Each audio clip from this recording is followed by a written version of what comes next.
Boys, we're going to get right into it. I just finished chiefing down with Dana White and Nate Diaz, part two of us hopping in the hyperbolic time chamber. 5 years in the future, this kid's got paychecks written all over his fucking name, alright? Like the video, subscribe, comment, send this to your grandma so she'll send me some birthday cookies. Let's get into this shit. Your favorite fighter for the next 5 years and in 5 years is going to be Quillen Sulkid. Not only is this guy a brand new type of martial artist, you've heard of bounty hunters, you've heard of predators, you've heard of fucking people just coming to haunt you down for no reason. This guy's the ethnic hunter, okay? In 3 fights, they've given him a black man, an Indian, and a Jew. I'm fully expecting some Iranian soldier to get in the octagon with him next fight, okay? Dude is electric, mixing in takedowns, spinning kicks, super powerful straights down the pipe, and he just looks so confident in the octagon for what, like a 25-year-old? This guy's just now able to rent a car, and he's also able to concuss your entire family in 7 seconds back to back to back. Isn't that fucking crazy? And the biggest reason I think this guy's going to be everyone's favorite in a few years, go watch any of these interviews. I literally wrote a chill lad right here because I didn't know another way to describe him. He's so cool, funny. He's a normal dude, and then you see him hop in the octagon, and he looks like those upper echelon of guys, the top 7 in every division level of dude. And I think with his frame, he's pretty stocky. I could see him going down and being a smaller featherweight. I could see him thriving at lightweight. He's young. He doesn't have a lot of miles on him. And he's just easy to sell. That's one of the biggest things you have to remember. Despite it being a sport, the UFC is a business.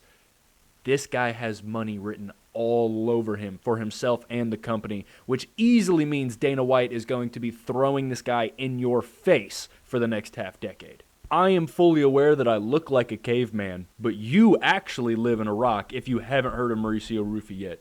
This is by far going to be the most well-known guy I ever put on these lists because it's supposed to be guys you don't know about yet, guys who are going to be your favorite fighters, not already are creeping up there. But I have to include Mauricio for one specific reason, and I think it's because of the scale he's going to go to. I think this guy is going to have super stardom. Do you remember like 2 years ago or a year and a half ago when everyone loved Kevin Holland because he fought like 6 times in 14 months? Mauricio Rufy. I just see it. It's written all over him. He's got super clean, crisp striking that gets people out of there insanely quickly. He is deadly on his back with submissions. What is he at? Where's the submissions victory? Does he not even have it? No. He doesn't have any submission victories. Do you know why he doesn't have any submission victories?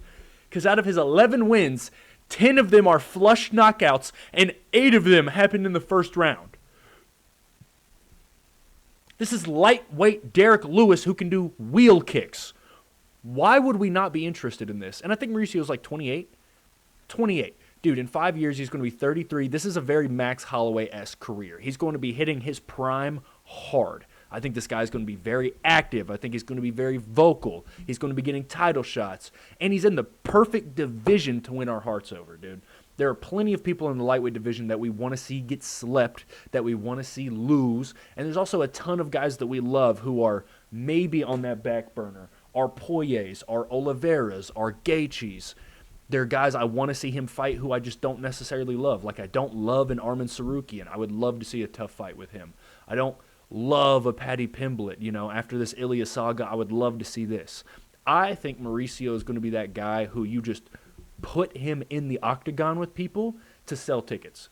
If it's a bad guy, cool, you've got a face versus a heel. If it's another good guy, you've got 2 fan favorites who are most likely going to be another striker. It's going to be a phenomenal, electric matchup. I think you're going to be seeing a lot of Mauricio Rufy and the rest of the fighting nerds for the next few years. Not only because of his aura and his saleability. Look at the fucking numbers. 100% takedown defense in the UFC. That is insane. 1.23 knockdown average has to be one of the highest in the entire organization.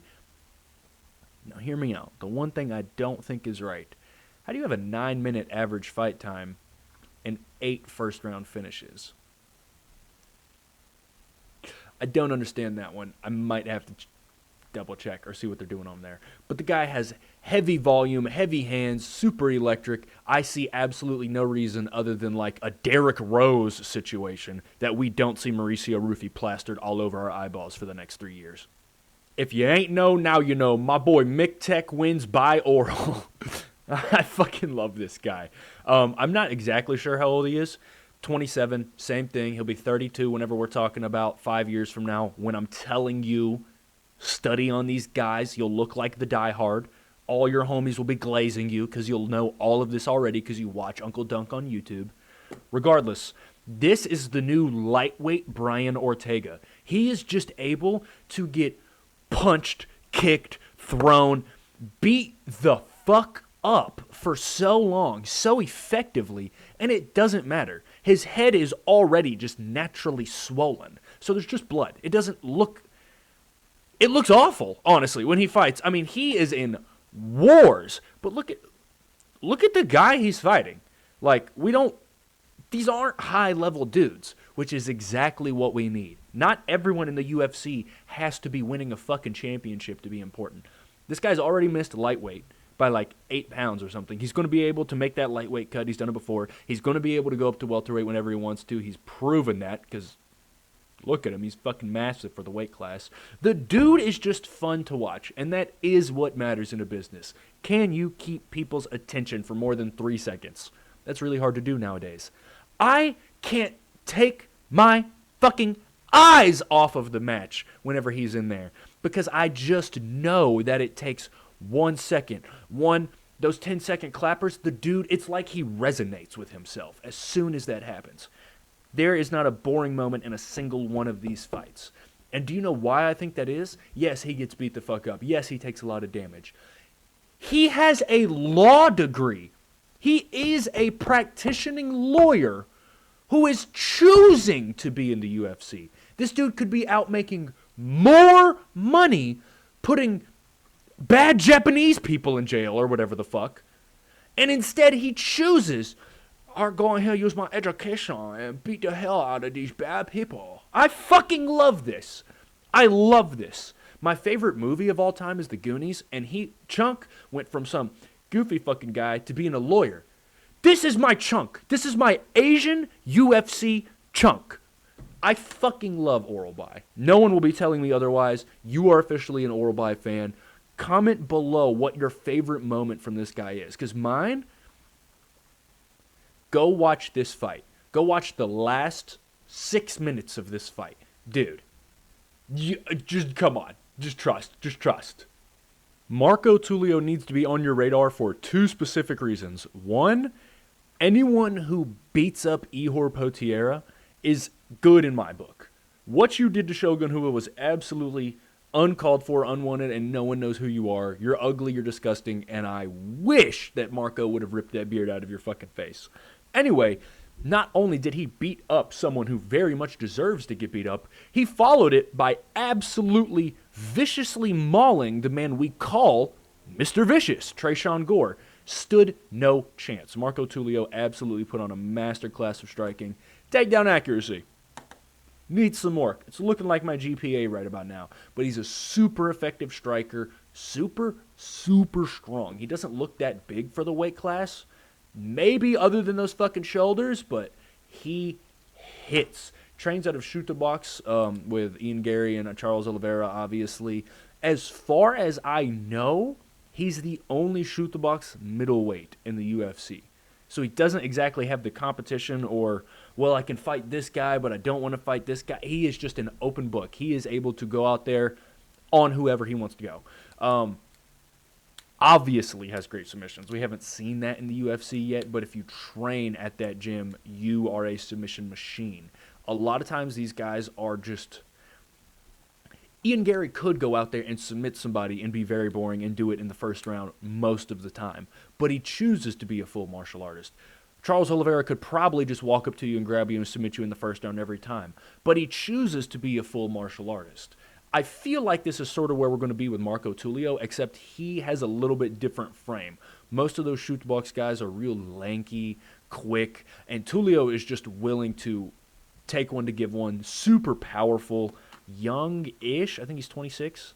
He's 30, so in 35, it'll be the end of his prime. But for the next 5 years, this guy's new to the UFC. He is going to have to prove something very quickly. I think in the next 2 years, Marco Tulio will be a name on everybody's radar. I'm fully expecting this guy to be getting the matchups like, if Sean Strickland comes off another loss, that is the exact matchup I would give this guy because I see him decimating Sean. Just the ability he's able to put on the feet, combined with the fact that Sean is sort of sliding down, he's still got that high number in the rankings, that would give Marco a huge chance to jump straight up. And if they don't want to do that, you can give him somebody, a Michel Pereira. He's going to dominate, dude. Like, I just don't want to see them throw him up against some absolutely strictly grapple-heavy middleweight this early into his career because they have to keep you entertained. It doesn't matter how good the guy is if you don't want to watch his fights. That's the issue with like Bilal Muhammad, you know? It literally does not matter how good you are if you can't get my eyes on that TV. It is a product at the end of the day. And Marco Tulio is one I'm going to be buying into heavily. I know there's 2 fighting nerds on this list. You guys might think I'm just trying to cherry pick them. You already know Gene Silva. You already know Caio Baralho. I don't have to tell you about those guys. You already know Carlos Prates could knock you out from 3 states away. I don't have to tell you about these guys. But this shit right here is your chance to look like a die-hard fan. So let me know what you thought about the guys in the video. Let me know who you already knew. Let me know who I taught you about. Comment, please, for the love of God, bro. My favorite thing to do is just read comments. You can scold me. You can roast. I don't give a fuck. Let me know what I missed. Let me know who you thought should have been in this video. Do you guys want to see a part 3? As always, if you liked the video, like the video, and send it to your grandma so she'll send me some birthday cookies. I fucking love you guys.